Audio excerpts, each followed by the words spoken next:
Welcome to the Bookshelf Odyssey podcast. I'm here with a very special guest today, Tirzah Price. She is the author of Pride and Premeditation, a Jane Austen themed mystery. So Pride and Premeditation is a retelling of Pride and Prejudice. And the book says that it is when a scandalous murder shocks London high society, 17-year-old aspiring lawyer Lizzie Bennet seizes the opportunity to prove herself despite the interference of Mr. Fitzwilliam Darcy, the stern young heir to the prestigious firm Pemberley Associates. Convinced the authorities have imprisoned the wrong person, Lizzie vows to solve the murder on her own. But as the case and her feelings for Darcy become more complicated, Lizzie discovers that her dream job could make her happy, but it might also get her killed. All right, welcome, Tirzah, to the Bookshelf Odyssey. Thank you so much for having me today. Yeah, we're celebrating Jane Austen July, and as I was telling you a little bit before we got started, there's several reading prompts for this read-along challenge for us, and one of the prompts was to read a retelling of one of Jane Austen's novels. And so I was looking around for some ideas, and I came across your book, and I read it and completely enjoyed it. It was such a fun retelling. So thank you for writing that. It was a great story. Thank you so much. I'm so glad you enjoyed it. And I love a Jane Austen in July sort of celebration because Jane Austen is awesome. Absolutely, completely awesome. So for folks who don't know you that well, just give us a little introduction of who you are and what should we know about you? I love Jane Austen. That's kind of like a good starting point. I am a YA author, but I love books of all types. And I also work as a senior contributing editor at Book Riot. So I'm very much into like the bookish world and keeping up with all good, fun, bookish things. In my past lives, I have worked as a bookseller. I've worked as a librarian. I just really like books. So everything I can do to just, spend my day around books is pretty good with me. Let's see, I'm originally from Michigan, but now I currently live in Iowa. Which is cool because we're both, living in Iowa. That's and, right. I'm new to the state, but I like it. Okay. So. Oh, good. Yeah.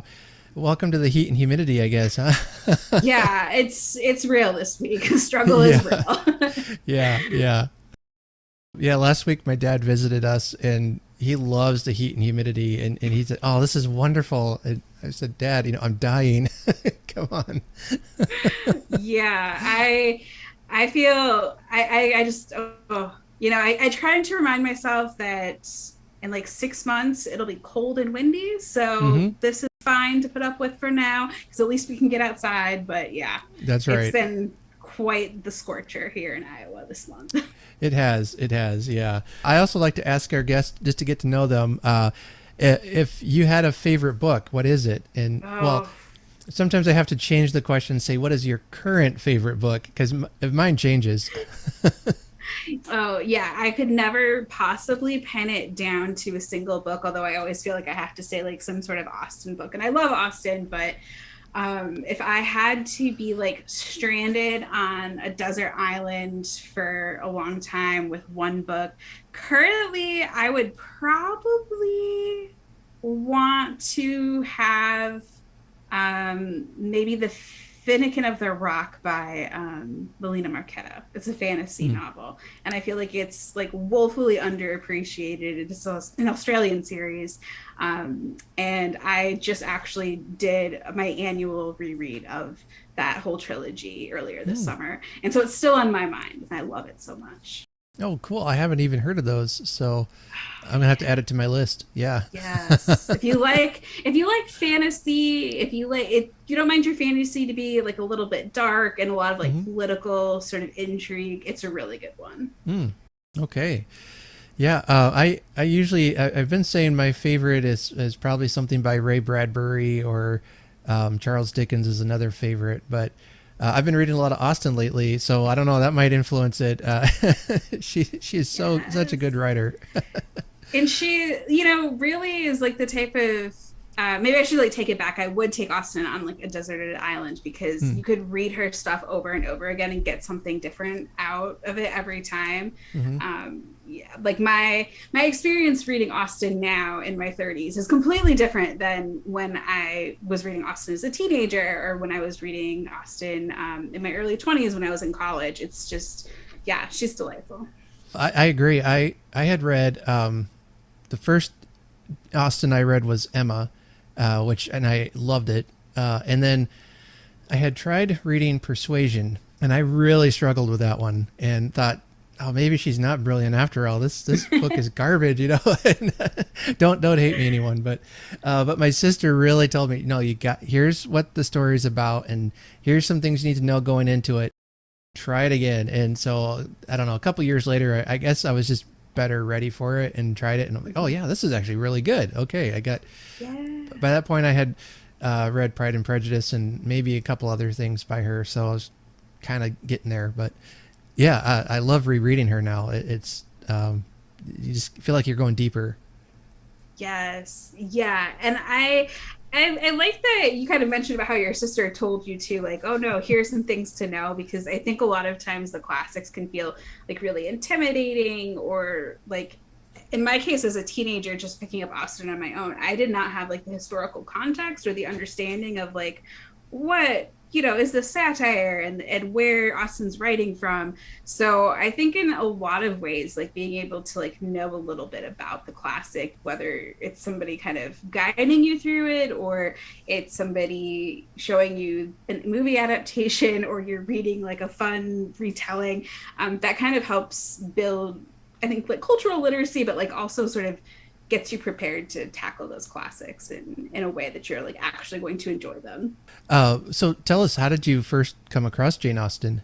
I think it was probably the BBC miniseries version of Pride and Prejudice, because I just have this memory of watching that and everybody just being like, oh, Pride and Prejudice, it's this like great romance. And I had a friend whose mom was obsessed with Austen. So I'm pretty sure that was my first introduction. The Keira Knightley movie came out when I was in high school. So of course that was like a big craze. So I saw a lot of like the adaptations before I actually picked up the books, and the adaptations inspired me to pick up the books. So I think my first experience reading Jane Austen was probably like as a freshman or sophomore in high school. And I read Pride and Prejudice, and I really liked it. And then I read Emma, and I liked it even better. So yeah, it was just kind of like from there, it was like, oh my gosh, there's this whole wonderful world of Austen to discover. Yeah. Now, do you have a favorite Austen book? I'm just going to keep throwing you these mean questions. Yeah. I mean, Pride and Prejudice is just, it's just so good. Yeah. But I do really like Emma, even though Emma is quite the character, and not always in a good way. I do really like Emma. Yeah. No, I would say Emma is my favorite of hers, but I think Pride and Prejudice is probably better, if that makes sense. Yeah. Like, I can tell it's probably better written, but I enjoy the other one more. Just, and that was my first experience of her. You know, I watched the, I'm a couple years older than you, so I watched the Gwyneth Paltrow version of Emma when it came out. And, you know, I was a teenager at the time, and not the typical movie a teenage boy likes, you know, but I watched it. But again, my sister kind of made me watch it. She wanted to watch it. So I'm like, all right, you know, and I'm like dying laughing through this whole thing. And it was like a whole new world just opened up to me. And like, this is, it's a romantic comedy, but there's more going on in this. And we've rewatched that film so many times. We still quote it to each other today. And I love that. It's great. Yes. Emma was on like heavy rotation in my like middle school and high school sleepovers. Like I was like apprehensive when the new Emma adaptation came out, because I was like, I mean, that Gwyneth Paltrow version just like exists in my head as like such a great movie from my youth. But I really did like the new adaptation as well. Yeah. So did I. I was again kind of apprehensive, but then I thought, all right, you know, I just might as well try it. If nothing else, it'll give me something to talk about on my podcast, you know. Yeah. Although I don't think I had it at the time, but yeah, I really liked it. Maybe I'm going to stir up trouble here, but have you seen the new Persuasion Yes. film? Yeah. Yes. I have a lot of thoughts about that movie, Okay. which might be like a whole other episode Okay. of a podcast. But it was, I mean, I didn't completely hate it. I couldn't appreciate it for what it was. I actually just filmed a video talking about it and some other things today. And I guess my bottom line I came to is that I enjoyed watching it, but I had to separate it from Jane Austen, oddly enough. Like, if I didn't look at it as an adaptation, yeah, it was funny. I laughed, and there were some really good moments in it. And the scenery was gorgeous. I mean, I'm like, oh my goodness, this is beautiful. I'm in the wrong continent here, but yeah, looking at it as a Jane Austen adaptation, you know, it just, I don't know if it worked or if they read the book or what. I felt like they were almost trying to do too much with like giving Anne like this sort of snarky inner life that she's, you know, looking at the camera, and then they have like all this modern language, and it just, there was so much going on that I was like, I don't know, I'm not sure what you're trying to do here. Yeah.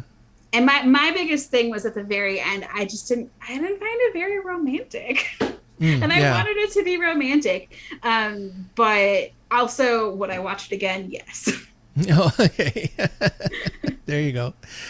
Yeah, like I said, I like it. If I don't know if I'll ever go out of my way to watch it again, but if, you know, it's one of those things, if it's on, you know, I'll watch it.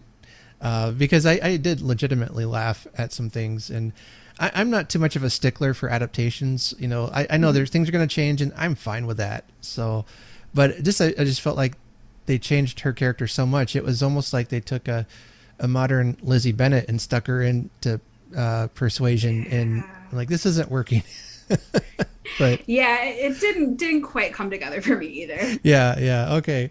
Well, we'll continue the fire of angry fans out there. I don't know, but I did hear from some who actually really enjoyed it and are telling some of the others to just calm down. It's just a movie. You know, that's true. And luckily, the beautiful thing about Jane Austen is that if we are lucky, in like another 10 years, we'll have another like Persuasion movie or miniseries or something. So people are always constantly like retelling these stories, which I think is really exciting because there's new opportunities in every retelling. Yeah. You know, as one of my favorite writers is Charles Dickens, and it seems like every year there's a new either Christmas Carol or Great Expectations, David Copperfield. Those are the three that really get turned out a lot. And so I've just started saying, well, I like this part of that film and I like this part of this film, and I thought like that casting was good, or that right. Although a few of us are really clamoring for a Tale of Two Cities adaptation. We haven't had one in a long time, and I didn't like the last one. It was like from the early 80s, and I didn't like it, but we were like, okay, that's great, but where's Tale of Two Cities? You know, the book is practically a screenplay waiting to be filmed. Yes. Well, and I hope that like we'll see more. Like, I think Bridgerton has been so popular, and it's done a lot in terms of just bringing out more Regency set sort of like retellings and adaptations. And we see like really interesting sort of historical or ahistorical adaptations in like Hulu's The Great. So, you know, people just got to inch their way up to the Victorian era and really plumb a lot of, you know, the riches that come from Victorian literature. Yeah, I mean, and there are so many good Victorian novels that many don't even know about that I think would make great miniseries or a movie. I actually think miniseries probably works better because they're so long. You know? Yes, that episodic nature. Yeah, the serial novel. Right. Exactly, and that just kind of lends itself to a serialized TV show. So yeah, oddly enough, then the only Austen I've watched has been movies and not any of the miniseries. You know, I haven't actually seen the 95 Pride and Prejudice. At this point, I'm thinking I might just not ever watch it just to be ornery, but Okay, well, I will say, as much as I love Emma Thompson and Kenneth Branagh and Alan Rickman, I almost think I like the 2008 Sense and Sensibility miniseries better than the movie. I think it's BBC. I know it's like 2008-ish, and I don't know who stars in it. I've like it's all fallen out of my brain, but I think it's 3 episodes, and it's pretty faithful to Sense and Sensibility, and I thought that it was really well done. And one of the reasons why it was, I think, so successful is because the castings, like, you know, they don't have the star power, but like I look at them and I'm like, oh, you're believably like a teenage girl, because like I love Emma Thompson, but she was like in her mid-30s when she filmed that movie, and she was not quite believable as a 20-year-old. So that one's really good, but that's so interesting that you've only done the movies and not the miniseries. Although now that you mention it, I think I might have seen that miniseries. Now I'll have to think about it, because I can picture the actresses in my mind. But I don't know. There's maybe a miniseries of Emma that I need to see. Maybe it came out around the same time. Yes, and that one's pretty good, but it's been since eclipsed in my brain by the wonderful Emma movie. Okay, yeah. Now, let's see. Oh, have you seen any of the web series of like Lizzie Bennet's Diaries? Yes, Lizzie Bennet Diaries? I was like an OG watcher of the Lizzie Bennet Diaries. I'm pretty sure I was, it was like 2012, so I was probably still in college. And I just remember like sitting there watching every week. Like, I got to watch my 2-minute, upload. And I loved it. I thought it was so clever for the format and the way they adapted the story into the format. It was really fun. Yeah. So if you want to do a modern adaptation of a Jane Austen novel, that's how you do it. Not that I'm speaking to the Persuasion producers or anything, that's never mind. I'll stop. But yeah, it was really good. And I actually think she might be my Lizzie Bennet, as they say, the one that I really like the best. I just I can't remember the name of the actress now, but she just did such a great performance with that. She did. They did a lot of clever things with that series too. One of the things that I loved, and this isn't like really a big spoiler, is that like Lizzie does this impression of her mother, but you never see her mother on camera until like the very, very end, where she's like, "What are you doing in there?" And she's like right off camera, and it was such a lovely little payoff in a way that like didn't necessarily impact the plot, but it was really like one of the little gems of that format and of that particular adaptation. Yeah. There's a lot to like about that, and I liked Emma Approved as well. There's I don't know if it's the same company or something similar. Anyway, that was good. Yeah. So with all this great Austen love here, how did you go from being a fan to writing about her? As I said, I'm a young adult author, and this is my debut novel, Pride and Premeditation, but I had written a lot of manuscripts prior to writing that. And I had, an agent, and I was working with my agent for a few years before Pride and Premeditation.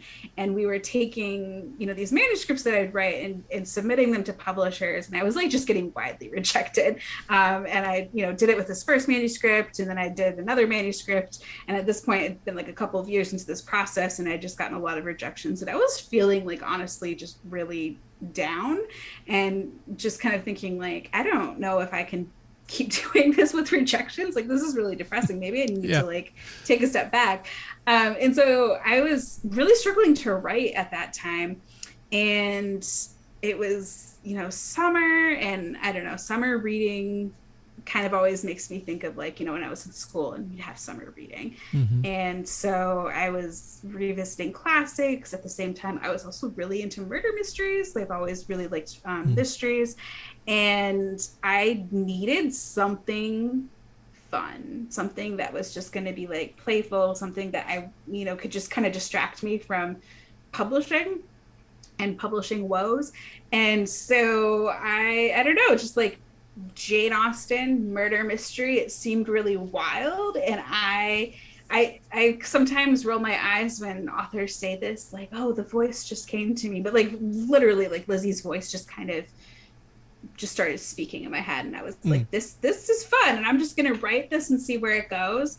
And I wrote like the first 35 pages, and I was like, yeah, I think this is something. So luckily it all worked out because my agent was like, yeah, this is good, and HarperCollins acquired it, so that was, you know, really exciting. And they didn't just want, you know, a Pride and Prejudice retelling, they also contracted me for a Sense and Sensibility retelling, which is Sense and Second Degree Murder, just came out this spring. And then right now I'm working on a retelling of Mansfield Park called Manslaughter Park. I love the pun in the names, so I'm sold already. But the first one, like I said, I read this month, and it was just wonderful. And I like that it wasn't just a beat by beat retelling of it either, you know, like Pride and Prejudice and Zombies kind of was, you know, just kind of cramming zombies. And that's a weird book in movie, but that's a maybe a favorite of mine too, but but it's so off the wall. Yes. Yeah. But anyway, all that aside, but yeah, so you take some of the elements of the plot are there, but then sometimes you take it into a creative direction, in a new direction. So what I appreciated about that is that, you know, having read the book, you could go into this novel not actually knowing how things are going to work out, because you, like I said, you take some different directions occasionally, and I really appreciated that, or I enjoyed that. Well, thanks. Yeah, I think in the past, I've tried to write retellings of like fairy tales and other classics, and they've never really gotten off the ground. And one of the reasons was I was trying to stick too close to plot. So with Pride and Premeditation, I was like, well, murder mystery Jane Austen's already kind of out there. So I'm just going to like throw it all into the wind and just go for it. And what I think what I ended up doing was I tried to like maintain the essence of the characters, but then just kind of went a little wild with the plot, and it was fun. And I think, you know, it was kind of liberating to toss out what wouldn't work for me and then keep the things that I thought were fun, or the things that I really wanted to build upon. I mean, it felt modern, since this seems to be a theme for this episode, but and you do play a little bit loose with some of the history. I think your author's note mentioned that, but it's still, you know, you wonder what would it be like if Elizabeth Bennet was a lawyer in training, you know, and she met Darcy, who is also a lawyer in training, and boy, talk about sparks flying. Yeah, and I do think that Austen is incredibly feminist, especially for her time. And I kind of, you know, wanted to bring out that feminism a little bit more overtly. So yeah, there are definitely some historical inaccuracies, and I know sometimes it's like really confusing for people. They're like, wait, what year is this set in? But I also really like the whole trappings of like the Regency era, and you know, sometimes I think we do tend to romanticize it because it was not great in the Regency era for a lot of people. So just trying to like balance like acknowledging that with also, you know, some feminism and some, you know, liberties. It was fun, but it is kind of this constant balance, because in the back of my head I'm always like, are Jane Austen fans going to like this? Are they going to get mad at me? And you can't please everybody. You said you got a couple more books lined up and coming out. Are you hoping to do like a retelling of all of her novels, or think you might go off to something else after that? I would love to keep retelling Austen for as long as my publisher will allow it. At this point, it's kind of up to the publisher as to whether or not they acquire more Austen retellings. But I am open to it because I love Austen. Have you had a good acceptance from the Jane Austen fans? I think so. I mean, if anybody didn't like what I did, like, fortunately, they've not been the type to just want to tell me to my face, which it's, I'm totally fine if somebody reads it and they're like, this is not what I want out of my Austen lit. That's cool. That's totally fine. But I've also had people who have been like afraid to pick up Austen, who have never picked up Austen, discover Austen through my books, and that means a lot to me. I really love it. And like sometimes I think we tend to think that like Austen is just having like largely female readership, but it's not true. Like everybody reads Austen. I did a school visit a couple of weeks or a couple months back, right before the school year ended, and I talked to a bunch of 8th graders, and like the only person in the entire room who had actually read Pride and Prejudice was this 8th grade boy, and he was like so pumped. He's like, I love Austen. And I love to see that, because I think Austen is for everybody. And I just hope that more people pick up Austen through my books or through other retellings, because there are a lot of really great retellings out there nowadays. Yeah. And my same thoughts too about like sometimes if a movie or something doesn't work, that was my conclusion too, is that if that Persuasion film led somebody to Austen's books, then well done. That's where they need to end up anyway. Going back to the source material. Yeah. Yeah. I definitely think like retellings and adaptations keep the classics alive. So even if we're like, wasn't a fan there, it totally serves its purpose. Right. There's 3 questions I like to ask.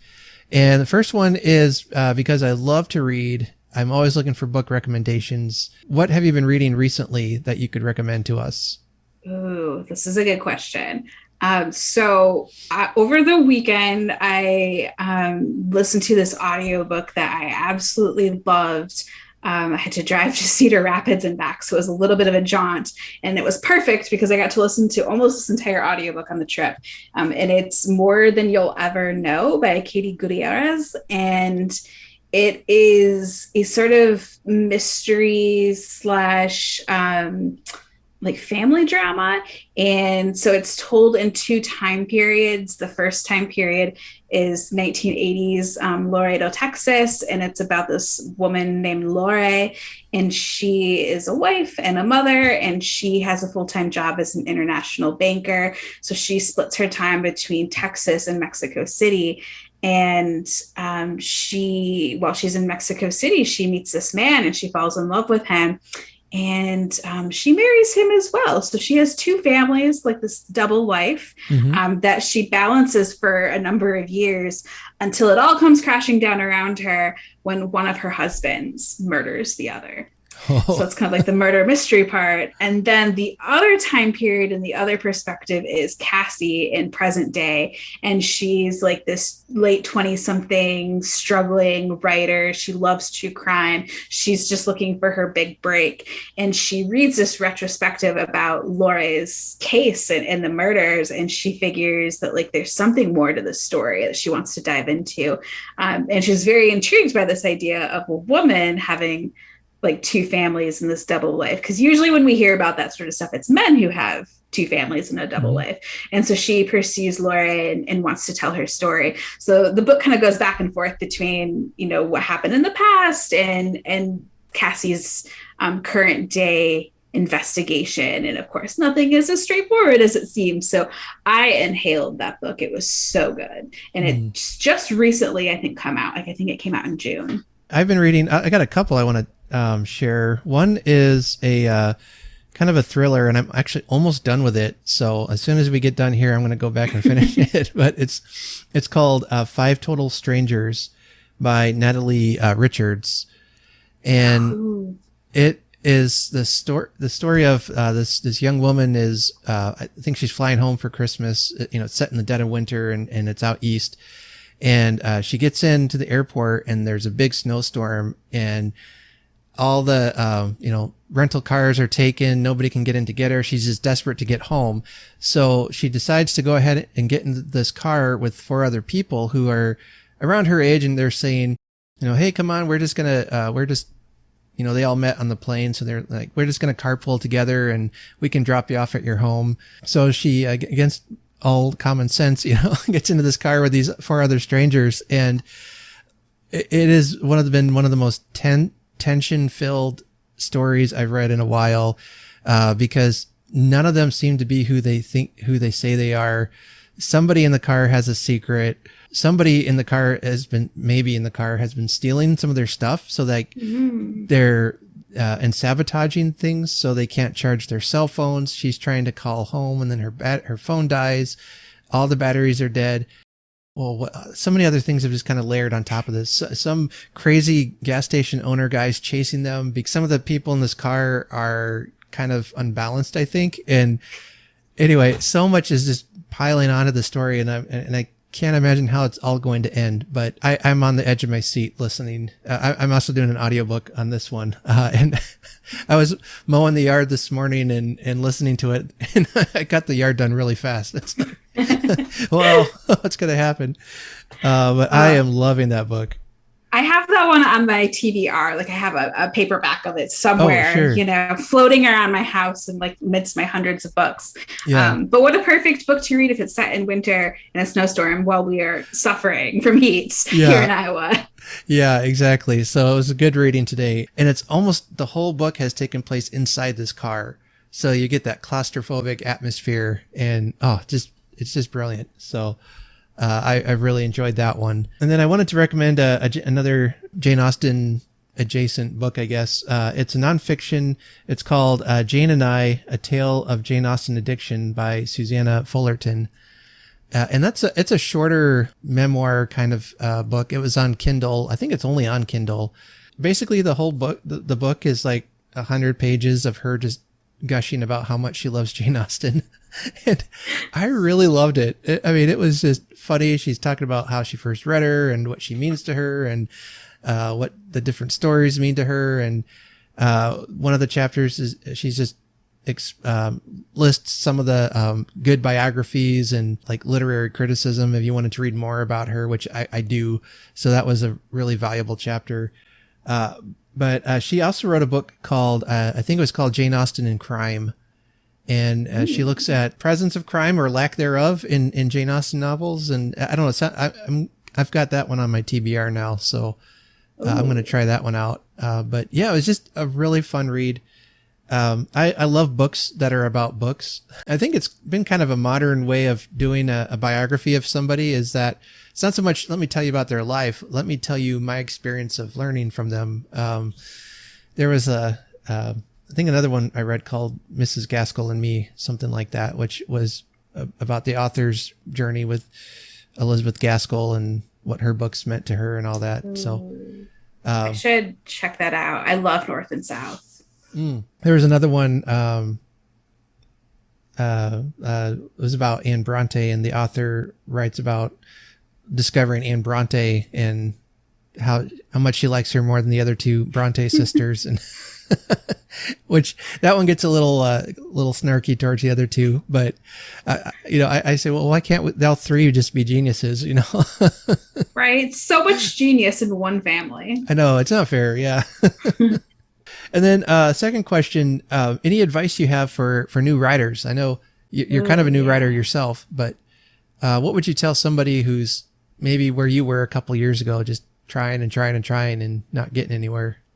Oh, don't give up. I think that is a big one, and that's hard.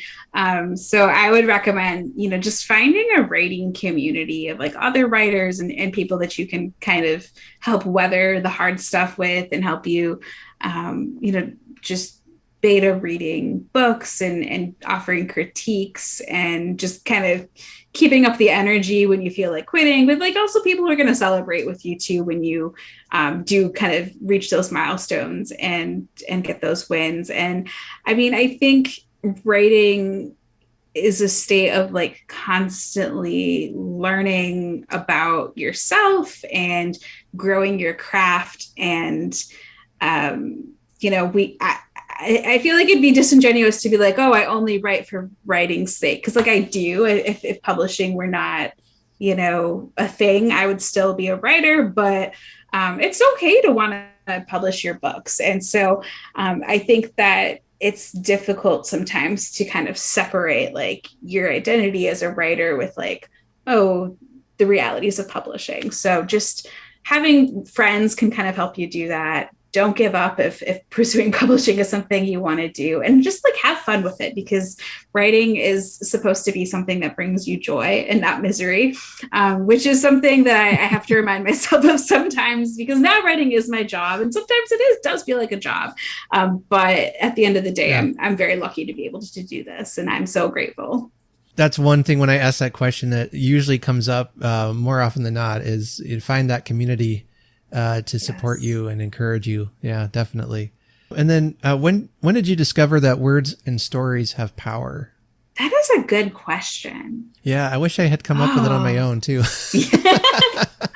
I mean, I'm trying to think that question back. Oh, okay. So I mean, there's a lot of different ways I feel like I could go about answering this. Like, I remember the first book that I read on my own was the picture book Stone Soup, and I felt powerful. I was like, oh my gosh, I picked this book up, no adult was around, and I read it, and I understood the story.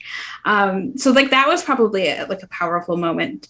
But also growing up, before I could even read, my mom read me the Little House on the Prairie series. She would read it, like do a couple chapters every night for read aloud. And like, that was a long series. It takes a little while to get through that. And I really loved it. And I remember then realizing that, like, oh, those books that my mom read me, like, they're on the shelf in the library, and I can just pick them up and I can read them myself, and like being able to return to it on my own, that was really powerful for me too.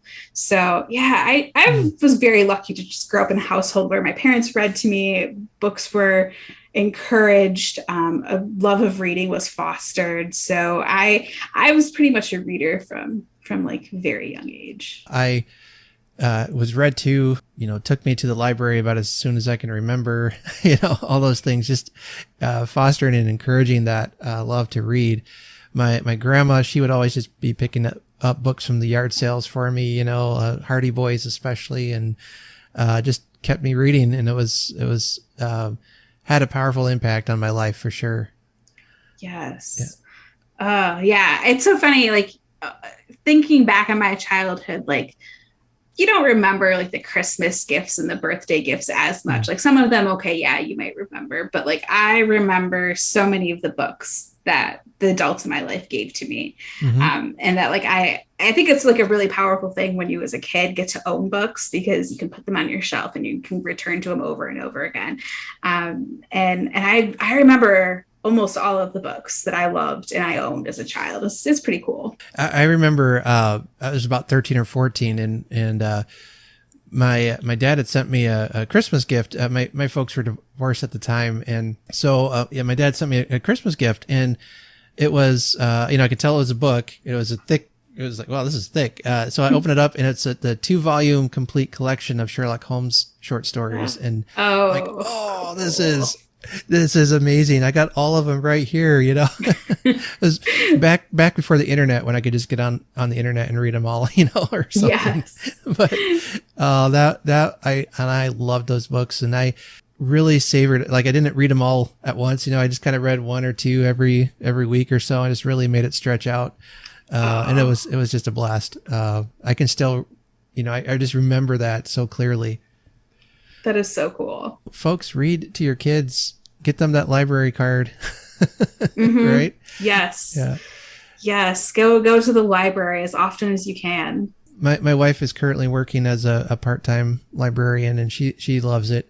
She runs a lot of the kids programs, and loves it when people come in and say, what should I read? She's like, oh, perfect. Let me help you with that. Yeah. Yeah.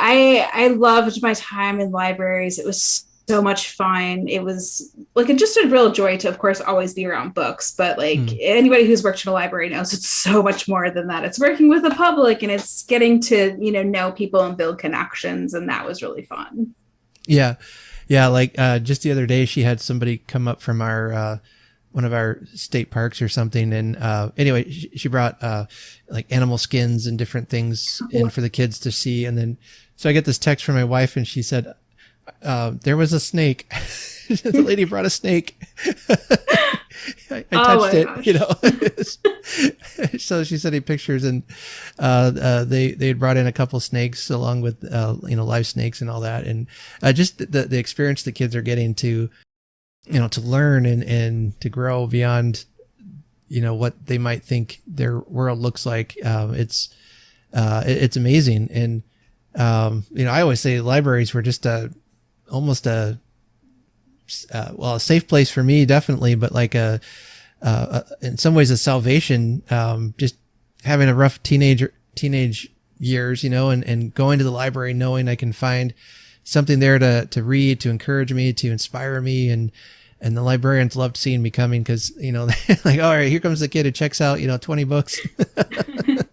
Yes. Oh, yeah, I totally agree. It's so wonderful that like libraries can be like that haven, but then also just like a place of wonder. Yeah. Yeah, that's where I found many of my favorite books. There is at the library. So, so to all of our librarians out there, you're doing good work. We love you. That's right. All right. Well, Tirzah, thank you so much for coming on, for sharing your love of Jane Austen with us, and again, we're looking forward to reading more of your books. Thank you so much. It was wonderful. Yeah. I always forget before we go, can folks find you online, and where can they get your book? Yeah, so you can find me online. My website is tirzahprice.com. It's TIRZAHPRICE. And yeah, my books are available anywhere books are sold. They should be, either orderable. I don't think that's a word. You should be able to order them wherever books are sold. A lot of times, I'm very lucky. Barnes and Noble has been wonderful about stocking my books as well. So there are buy links on my website. I also hang out on Instagram and Twitter. My handle's just like at Tirzah Price. So I'm happy to connect. Well, and I'm glad we were able to get together here tonight and talk about Jane Austen. So hopefully more people will be doing that. Awesome. Thank you. All right. Yep. Well, you take care and try to stay cool. You too. Thanks. Yeah.